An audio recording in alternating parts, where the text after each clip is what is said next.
News 24 पर आप देख रहे हैं सबसे बड़ा सवाल। आपके साथ मैं हूं मानक गुप्ता। विदेशी बैंकों में ब्लैक मनी के सवाल पर मोदी सरकार पहले से विरोधियों के निशाने पर है।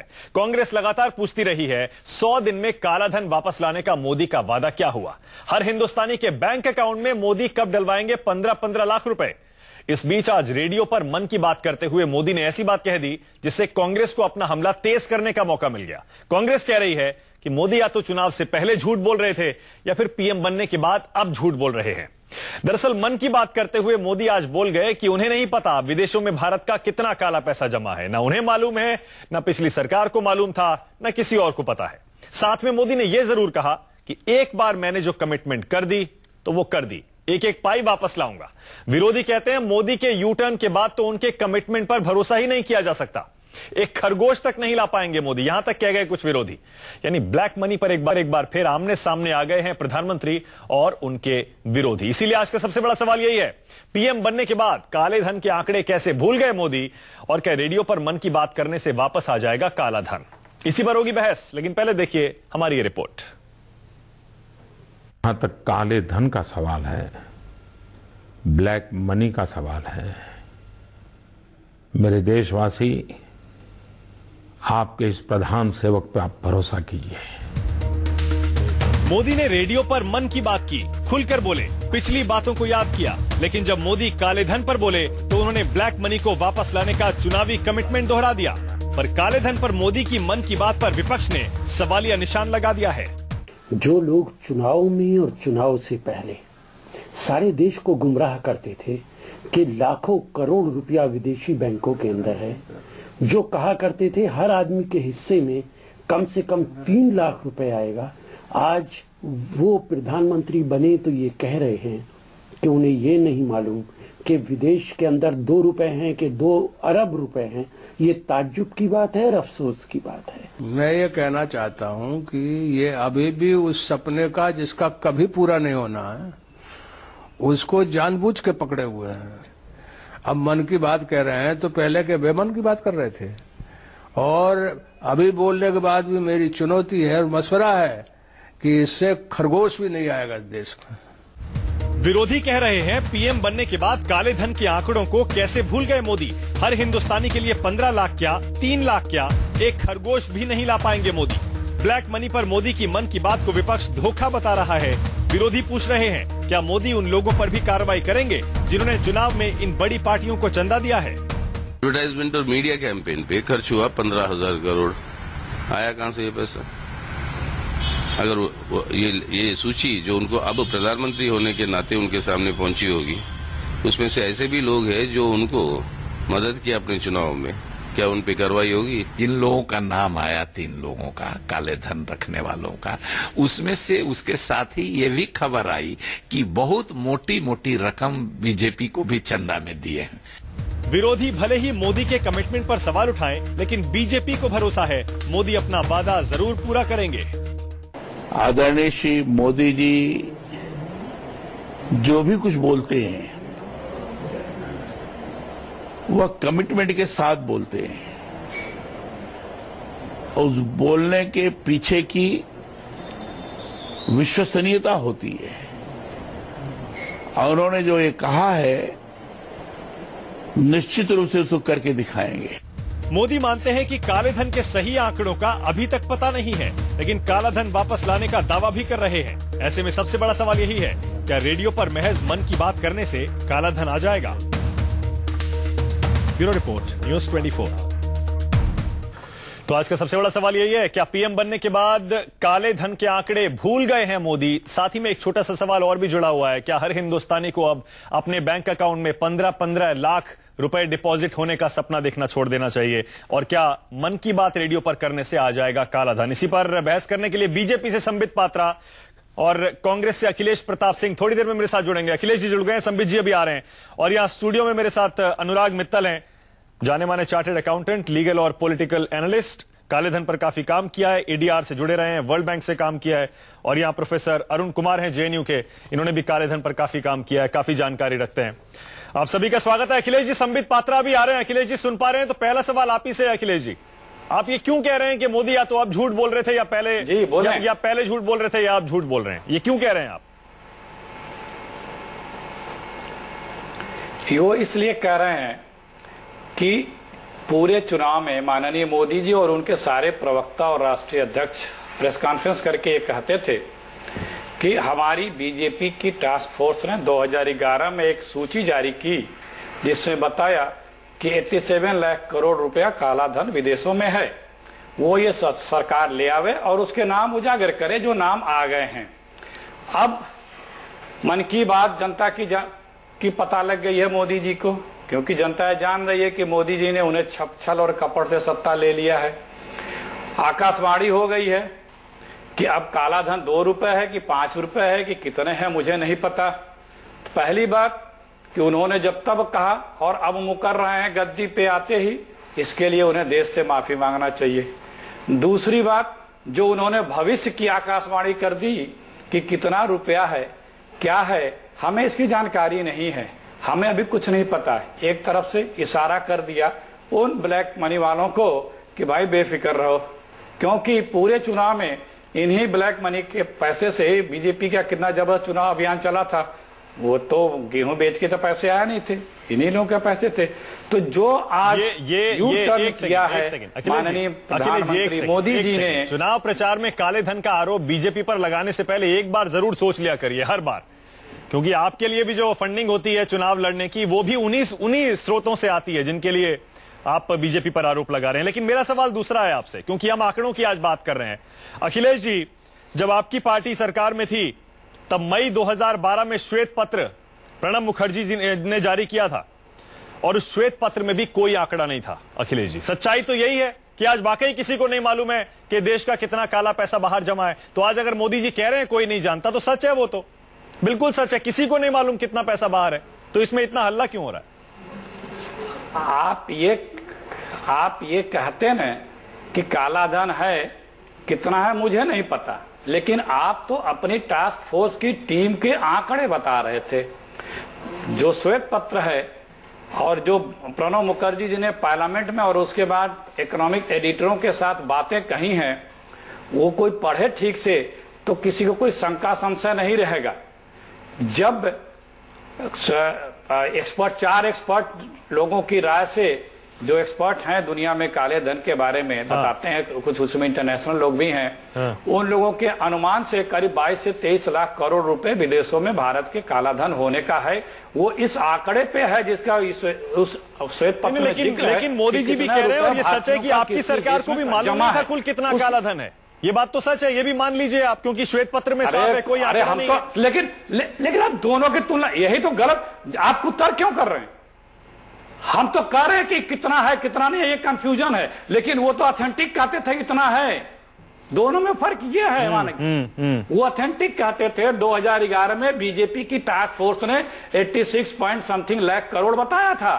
हम तो नहीं कहते थे कि कितने हैं, हम तो कहते थे कि ये अलग अलग आंकड़े हैं।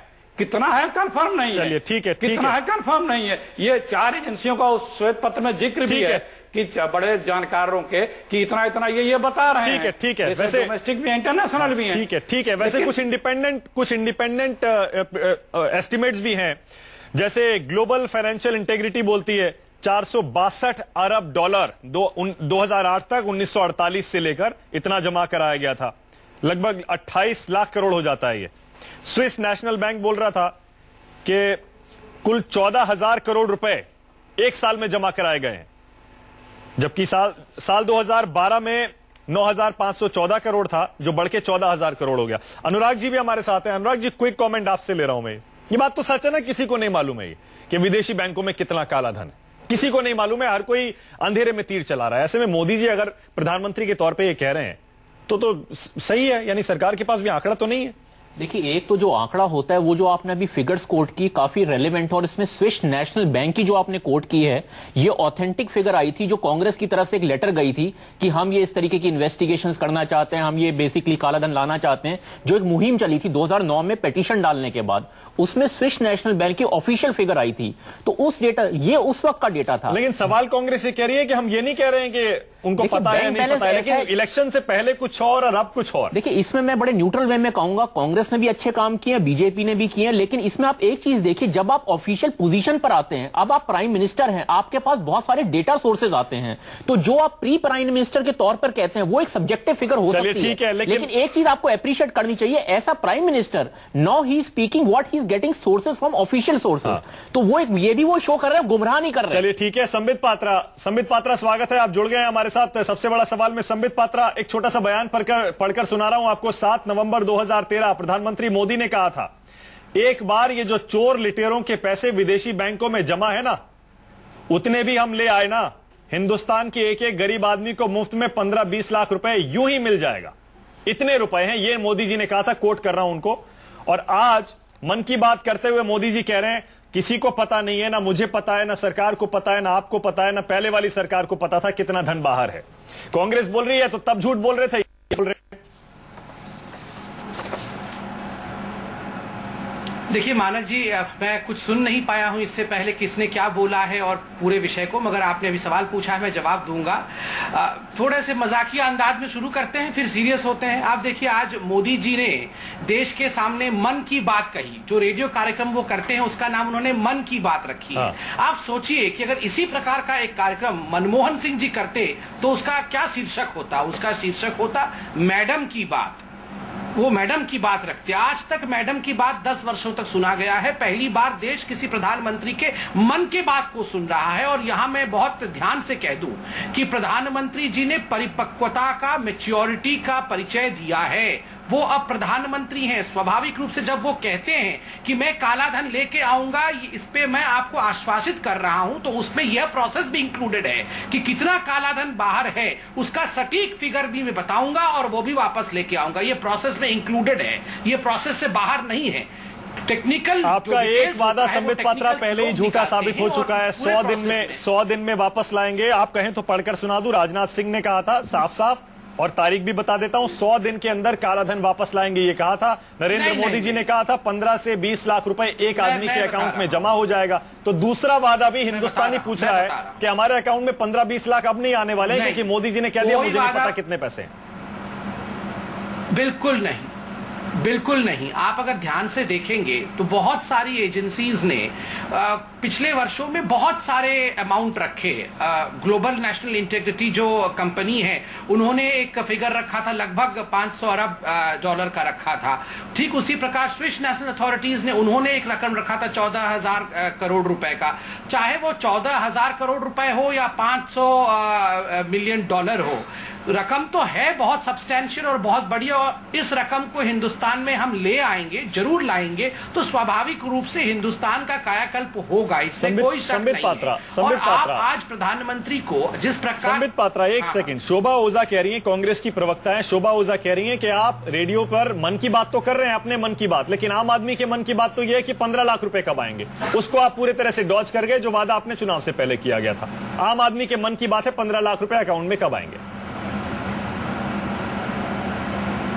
अच्छा, शोभा ओझा जी मेरे साथ में, मैं तो अखिलेश जी को टीवी में देख रहा हूं। खैर, शोभा ओझा जी कहीं और से कह रही होंगी, मगर शोभा ओझा जी को कहने का अधिकार नहीं है। ये काला धन तो कांग्रेस पार्टी का ही है। इतने वर्षों तक देश को जिस प्रकार से लूटा है, अब इस प्रकार से कहकर कांग्रेस पार्टी क्या जताना चाहती है? वो ये बताना चाहती है कि हमने तो चोरी कर ली, अब अभी तक हमें पकड़ क्यों नहीं रहे? कांग्रेस की बात नहीं है संबित पात्रा, आप सवाल मिस कर रहे हैं। बात शोभा ओझा का और कांग्रेस का नहीं है, बात सवाल का है।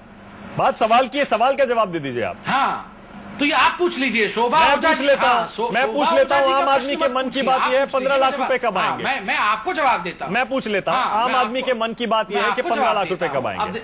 हाँ हाँ,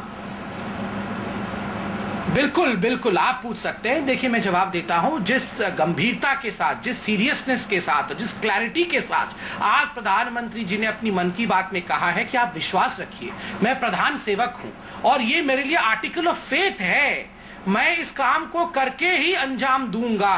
और आज आप देखिए हिंदुस्तान की जनता विश्वास करती है इस बात पे।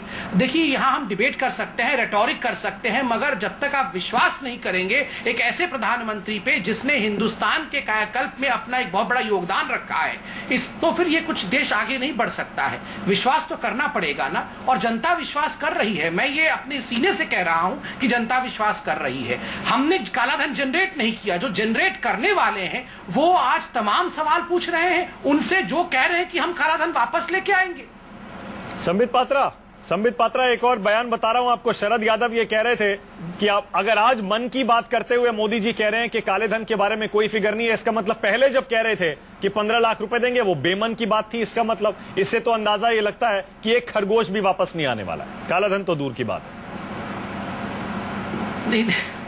वो हम काले धन में बीच में खरगोश कहां से आया ये तो खैर शरद यादव जी ही जानते होंगे, मगर खरगोश को साइड में रख के मैं काले धन के मुद्दे पर आता हूं। जैसे मैंने आपको कहा था कि डिफरेंट एजेंसीज ने बहुत बड़ी बड़ी रकम कोट की है, 14,000 करोड़ से लेके 50 मिलियन डॉलर तक कोट किया हुआ है। अगर आप एक औसत फिगर भी एज अ पॉलिटिशियन लेके चले तो एक बड़ा रकम हिंदुस्तान में वापस आएगा। और पॉलिटिक्स में जब आप इस विषय को रखते हैं स्वाभाविक रूप से आंकड़ों के माध्यम एक सेकंड स्वाभाविक रूप से जनता के सामने आप विषय को रखते हैं आंकड़ों के माध्यम से जब आप कैंपेन करते हैं। मगर जब आप प्रधानमंत्री होते हैं तब आप कॉमा फुल स्टॉप के साथ एक फिगर को पेश करते हैं जो कि बिल्कुल सटीक होना चाहिए। और इस चलिए मैं मान लिया आपकी बात, यानी इसका मतलब आप ये कह रहे हैं प्रक्रिया का भाग है। इसका मतलब आप ये कह रहे हैं का भाग है। इसका मतलब आप ये कह रहे हैं जब चुनाव प्रचार के दौरान मोदी जी भाषण दे रहे थे, 15 से 20 लाख रुपए हर आदमी के अकाउंट में डालने का वादा कर रहे थे, तो वो हवा में बात कर रहे थे, उनके पास आंकड़े नहीं थे। या तो आप ये कह रहे हैं, मान लीजिए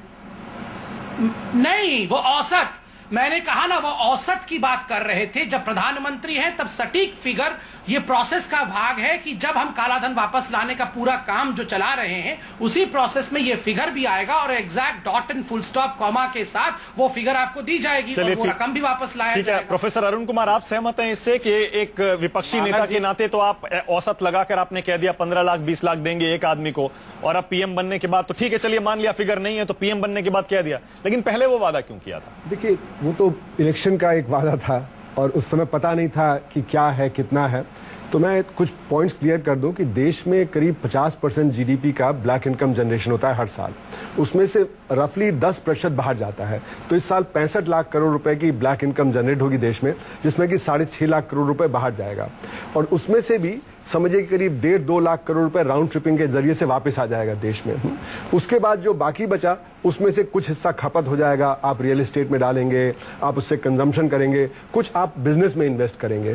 तो जो छोटी सी रकम बचती है वो आप बैंक में डालेंगे। तो ऐसा नहीं कि सारी की सारी जो रकम जाती है वो बैंकों में है और कि बैंकों से आप तुरंत वापस ला सकते हैं। दूसरी बात यह है कि जो पैसा देश से बाहर जाता है, कुछ लोग तो बहुत कम लोग हैं जो अपने नाम से निकालते हैं पैसा, बाकी लेयरिंग के जरिए पैसा निकालते हैं। यानी कि 6 लेयर बनाए जाते हैं कि आपने इंडिया से निकाला तो सेंट किट्स ले गए, सेंट लूसिया ले गए, सेंट हेलेन ले गए, फिर आप केमन आइलैंड ले गए, जर्सी आइलैंड ले गए और फिर स्विट्जरलैंड ले गए। तो अगर आप ब्रिटिश सरकार से पूछेंगे कि अरुण कुमार का कितना पैसा है तो कहेगा अरुण कुमार का तो अकाउंट ही नहीं है क्योंकि मैंने तो पैसा अपना जर्सी आइलैंड के जरिए से स्विट्जरलैंड में डाला। तो वो कहेगा ये कोई क्रोकोडाइल कंपनी है जिसका रियल ओनर मैं हूं पर उनको पता नहीं। तो जब आप स्विस सरकार से पूछते हैं तो कहते हैं कि भारतीयों का पैसा 14,000 करोड़ रुपए वहां पे है, जबकि वो कहते हैं सबसे ज्यादा पैसा कहां से, ब्रिटिश से है, क्योंकि ब्रिटेन के सबसे ज्यादा टैक्स हेवन है तो उनका पैसा वहां से आता है। तो ये जो ढूंढ पाना कि ऐसा मकड़जाल है। जी हाँ अनुराग जी, तो फिर इसका नहीं, पर सवाल ये कि पैसा तो बाहर गया है पर वो सिर्फ बैंकों में वेट नहीं कर रहा है कि वो आप उसको वापस ला सकते हैं, वो और तरीकों से भी है।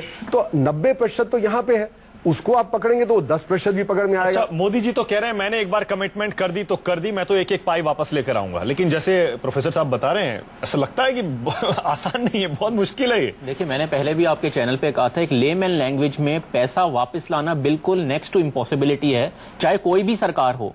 जुडिशरी के एंड पे बहुत गैप्स रहे हैं, मैंने पहले भी बोला था। 2011 में जजमेंट हुई थी, अब 2014 के बाद आई है कि आपको सारे अकाउंट बताने हैं। दूसरे जो एनफोर्समेंट डायरेक्टरेट है, चाहे वो सीबीटीटी, सेंट्रल बोर्ड, इन लोगों ने जाने क्यों दिया? सिंपल बात मैं आपको कहना चाहता हूं, अगर पैसा बाहर गया हुआ है 2011 से पहले, बल्कि एक संधि हुई थी उसमें बोला गया था कि प्रोस्पेक्टिव, अगर अब आप कोई पैसा लाना भी चाहते हो 2011 के बाद का है, शायद दर्शकों को ये चीज नहीं पता, तो उसमें आना बड़ा सब्जेक्टिव है। सिर्फ मैं एक पॉजिटिव बात और कहना चाहूंगा, एक होता है कॉस्ट बेनिफिट एनालिसिस। शायद मोदी सरकार के अंदर जो मैं एक सिंसियरिटी देख रहा हूं, जैसे पिछली सरकार मनरेगा लाई थी, यहां पे वो कुछ और made in India, digital India, इस तरीके के इनिशिएटिव के थ्रू एक जनरल इनकम का माहौल क्रिएट करेंगे, उस वे में शायद पैसा लोगों को मिले। जब इंप्लॉयमेंट जनरेट होगी तो वी शुड बी पॉजिटिव। लेकिन ब्लैक मनी के तौर पे जहां तक है, वो पैसा लोगों ने इधर उधर कर दिया।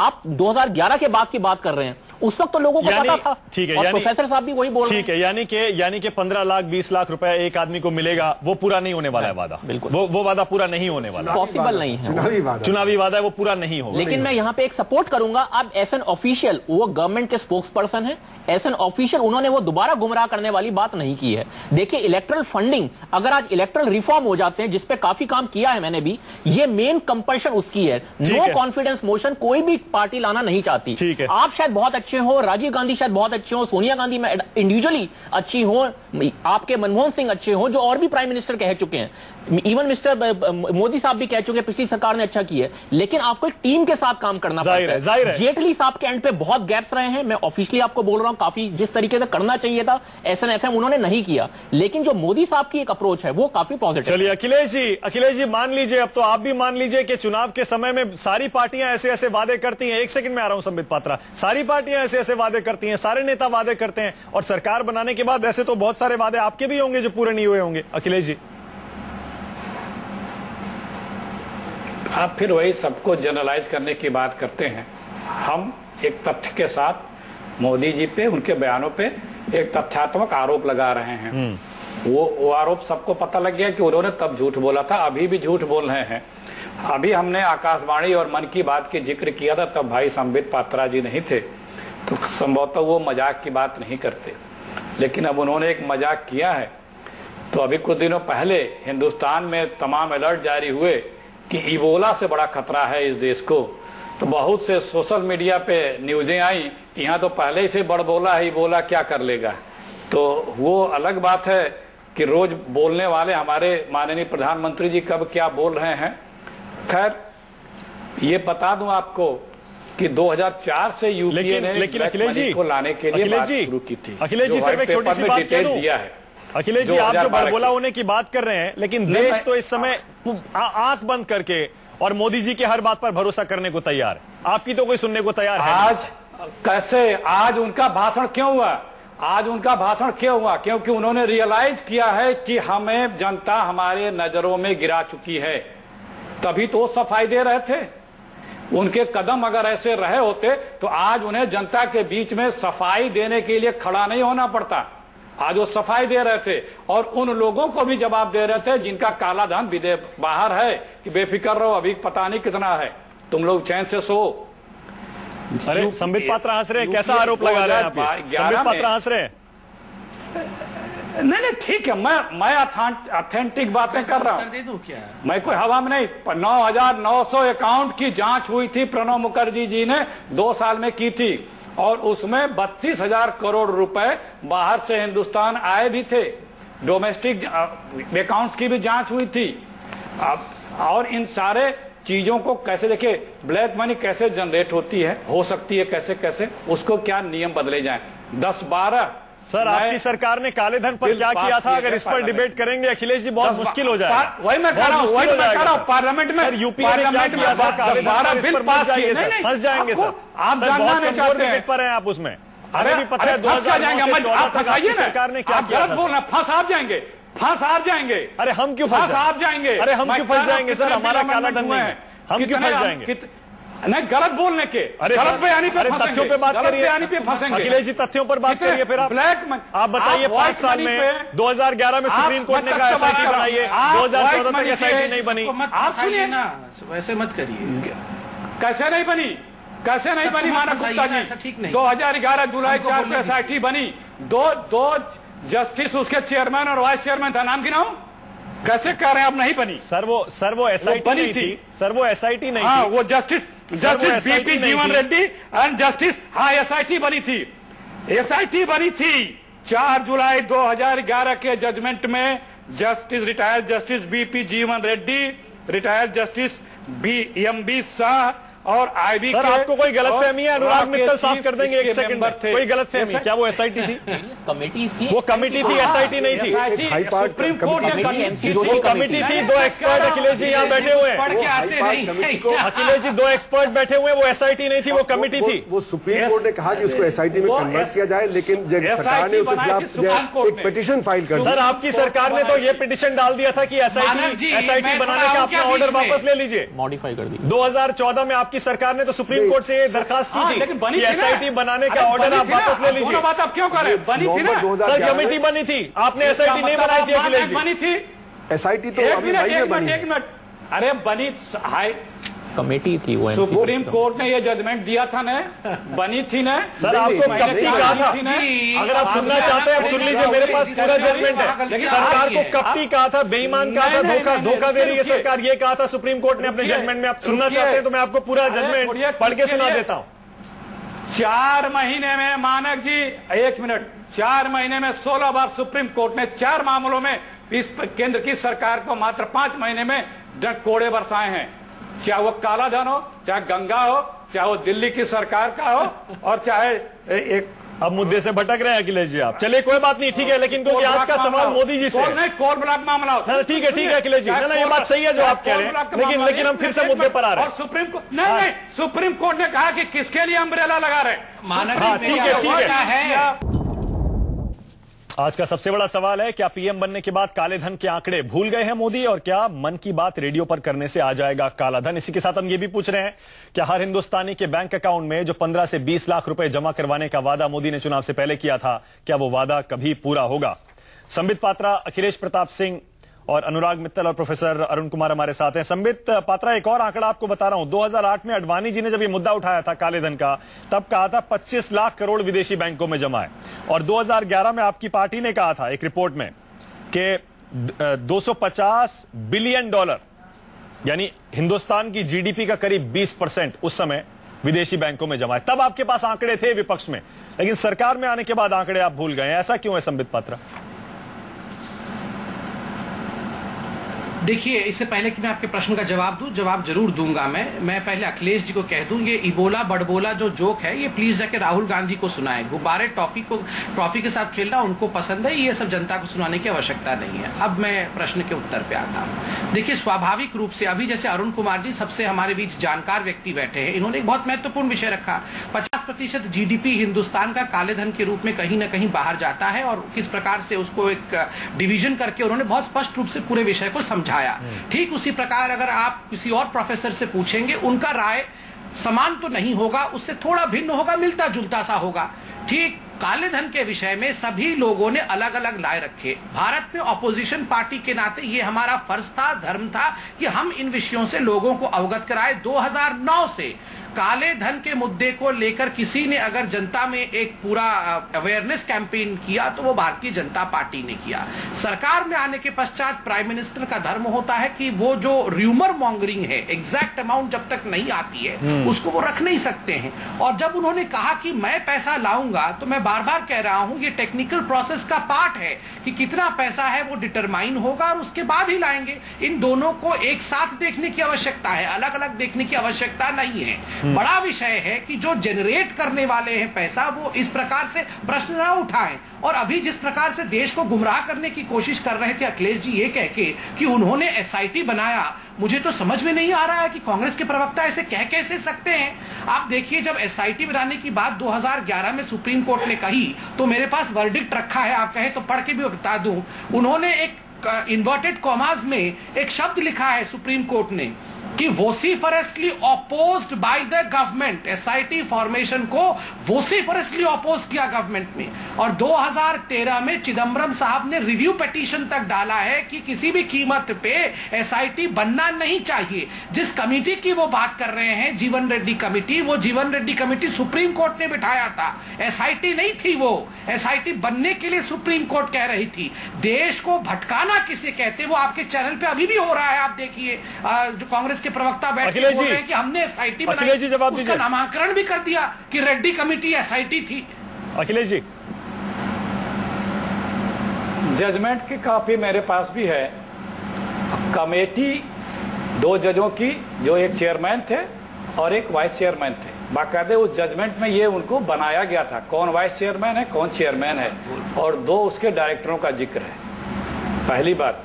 दूसरी बात, तो आप ऑन एयर बोलिए कि वो एसआईटी थी, आप बोलिए वो एसआईटी थी। ये एक मिनट उसके बाद में रिव्यू आपने खुद कहा, प्लीज आपने खुद कहा कि रिव्यू फिर पिटीशन डाली गई, इसका मतलब कि रिव्यू डाली गई थी। हाँ, ये भी सही है, रिव्यू डाली गई थी, कोई जजमेंट हुआ था तभी रिव्यू हुआ, ये आपका पकड़ी गई गलत बात थी।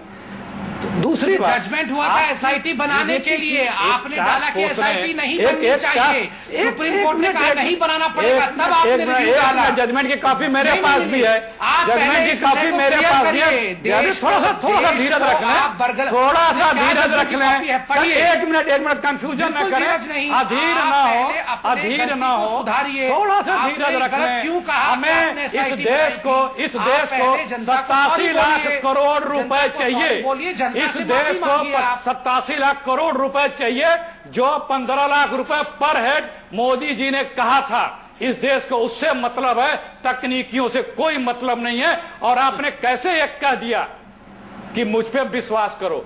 आपने कोई रोड मैप क्यों नहीं बताया? आपने क्यों नहीं ये कहा कि हम 5 महीने में इतने कदम बढ़े हैं? हम आप पे क्यों विश्वास करें देश? आप सुप्रीम कोर्ट तक जब कल तक बोलते थे हम नहीं कुछ करेंगे, जब सुप्रीम कोर्ट ने ऐसा तगड़ी झाड़ लगाई तब आपने उसको अफिडेविट दिया। और आप आज बोलते हैं क्योंकि आपको पता लग गया है कि जनता आपसे बखूबी नाराज हो चुकी है, मुझ पे यकीन करो। अरे भाई, यकीन तो चुनाव के पहले करके सत्ता में बिठा दिया, अब तो तब ठगे, अब फिर ठगने की बात कर रहे हो जनता को। आप बताते ना कि मैंने ये कदम उठाए हैं, हम ये कामयाबी लाए हैं, हम पे यकीन करो मेरे भाई, तो एक बात बनती भी। आप 5 महीने में क्या कदम उठाए? हम नहीं कहने सारा रुपया ला दीजिए, ठीक है। आप अपने कदमों का जिक्र करके ये कहते कि आप मेरे ऊपर यकीन करो। इस देश को 86,86.8 लाख करोड़ रुपए जो बीजेपी की टास्क फोर्स ने बताया था, वो चाहिए। हर परिवार को 15 लाख चाहिए, जो बीजेपी पूरे। ठीक है अखिलेश जी, जवाब सुन लीजिए संबित पात्रा, उसके बाद संबित पात्रा जवाब पे नहीं जाना है। ठीक है, तकनीकियों पे नहीं जाना है। संबित पात्रा, 10 वर्षों तक किसी भी नीति को नहीं समझाने वाले लोग 4 महीनों में सभी नीति को समझ जाना चाहते हैं, तो मैं उनको यही उत्तर दूंगा कि आप धीरज धरना भी सीखें। पूरे देश को आपने 10 वर्षों तक जिस प्रकार चुप करके बैठाया था, आप भी चुप बैठे थे, देश को भी पूछने नहीं दे रहे थे। आज हमने देखा किसी ने सवाल पूछा तो आपके राजघराने के दामाद श्री ने क्या किया है, ये भी हमने देखा है। आप सवाल सुनते भी नहीं है, सवाल पूछने भी नहीं देते हैं, और आप हमसे सवाल पूछे तो मैं जवाब दे रहा हूं। आपको विश्वास प्रधानमंत्री पे इसलिए करना पड़ेगा क्योंकि इस प्रधानमंत्री ने परफॉर्म किया है। जहां भी वो रहे हैं, 15 वर्षों तक गुजरात में रहे, वहां उन्होंने जनता के विश्वास को कायम रखा है। और आज हिंदुस्तान के प्रधानमंत्री वो विश्वास के आधार पे आए हैं। ठीक है संबित पात्रा, एक सेकंड, एक्सपर्ट्स बैठे हैं, उनकी राय भी ले लेता हूं। एक्सपर्ट्स की राय भी ले लेता हूं, एक सेकंड। अखिलेश जी ठीक है, अखिलेश जी आपका सवाल ठीक है, जायज है कि हमें तकनीकियों से मतलब नहीं है, ये बताएं कि 15 लाख कब मिलेंगे। संबित पात्रा कह रहे हैं थोड़ा इंतजार करिए, सब होगा। प्रोफेसर अरुण, दोनों सरकारों ने इस बात पे स्टॉल करने की कोशिश की है। एक तो कांग्रेस यूपीए सरकार ने 3 रिपोर्ट कमीशन कराई थी और वो रिपोर्ट सबमिट हो चुकी है 2 साल पहले, लेकिन वो पब्लिक नहीं हो रही हैं। ना यूपीए सरकार ने किया और ना पिछले 5 महीनों में एनडीए सरकार ने किया। दूसरी बात, डेटा जो आया 2011 में इसका, उस पे एक्शन अभी तक नहीं हुआ। उसमें सिर्फ 3 नाम है जहां पे प्रोसिक्यूशन हुआ, वही रिवील किए गए हैं, उस पर तेजी नहीं आई। एचएसबीसी ने हवाला का काम किया देश में, और जब पैसा बाहर ले गए, ये बात क्लियर हो गई है 3 साल से। ना उस पर यूपीए ने काम किया, ना अभी जो एनडीए ने पिछले 4-5 महीनों में काम किया है। तो मेरा ये मानना है कि स्टॉल करने के लिए जो एनडीए सरकार ने भी अभी एक पिटीशन फाइल की है for clarification and for orders, और इसीलिए सुप्रीम कोर्ट ने कहा कि लगता है हमारे ऊपर प्रेशर डाला जा रहा है कि ये एसआईटी को दोनों सरकारों का रवैया एक जैसा है। अनुराग जी, इसका मतलब जैसे आप पहले कह रहे थे मानक मुझे ये समझाना है। एक सेकंड संबित पात्रा, एक सेकंड। इसका मतलब ये, जैसे अनुराग जी पहले आप कह रहे थे कि वो 15 से 20 लाख का जो वादा था वो तो कभी पूरा होने वाला नहीं है। बहुत उसके साथ साथ जिन जिन लोगों का काला पैसा है वो भी शायद कभी नहीं पता चला।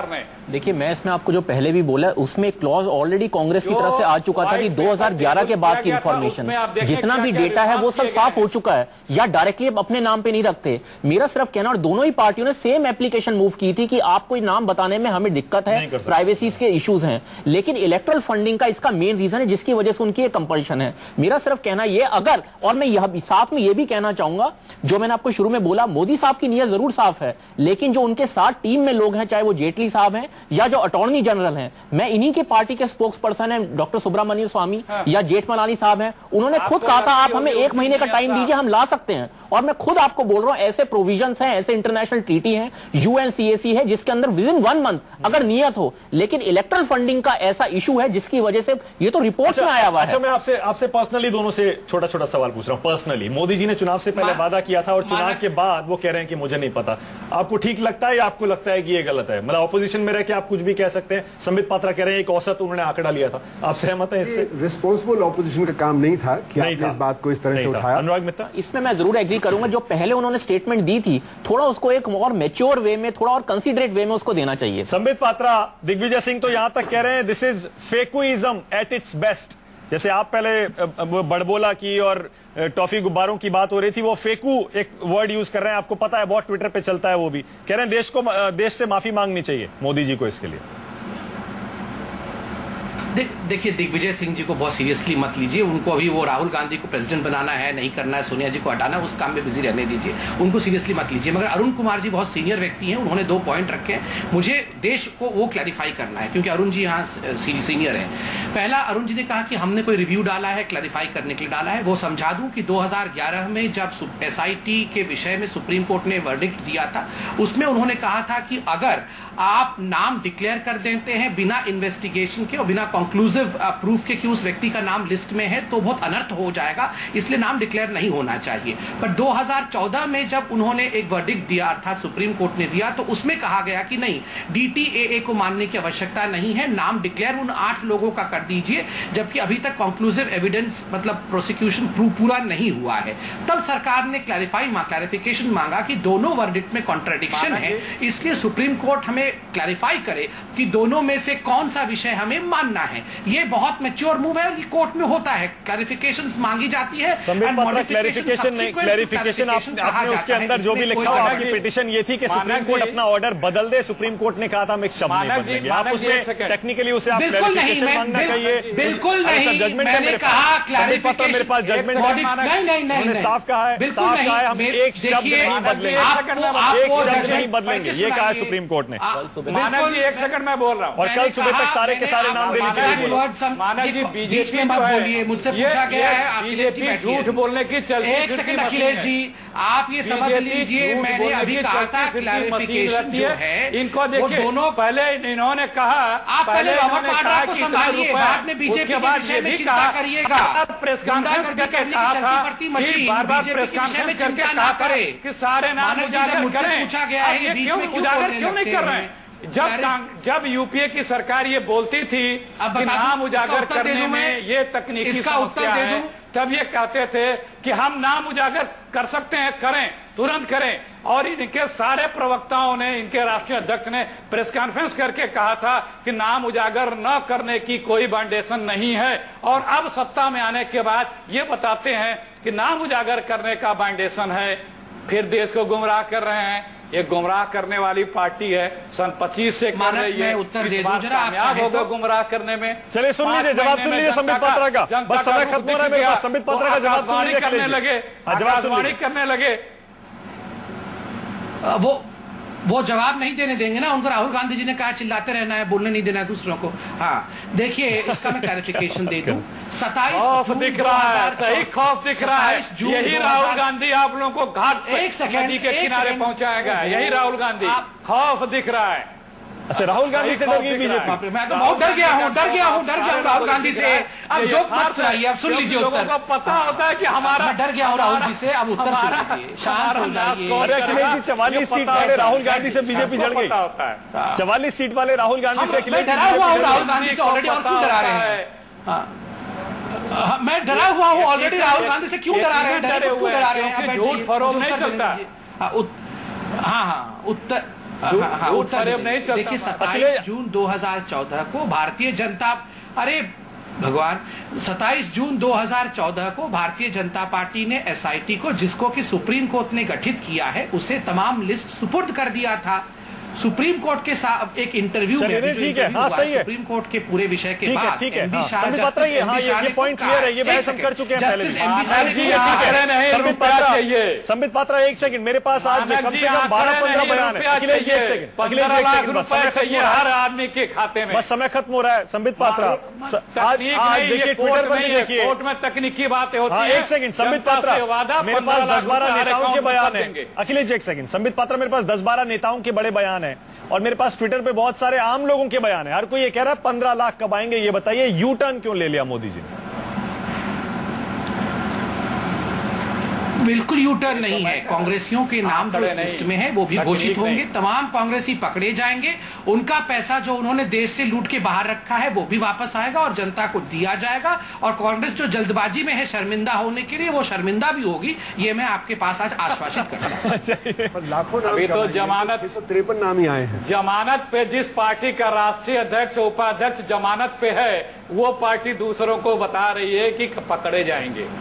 शर्म करें ऐसे लोग जो सत्ता में, जो पार्टी जमानत जब पार्टी बनते जा रही है वो पहले अपनी जमानत की चिंता करे, हम जमानत संभाल लेंगे। उसका राष्ट्रीय उपाध्यक्ष जमानत पे है, शर्म करना चाहिए लोगों को, शर्म करना चाहिए।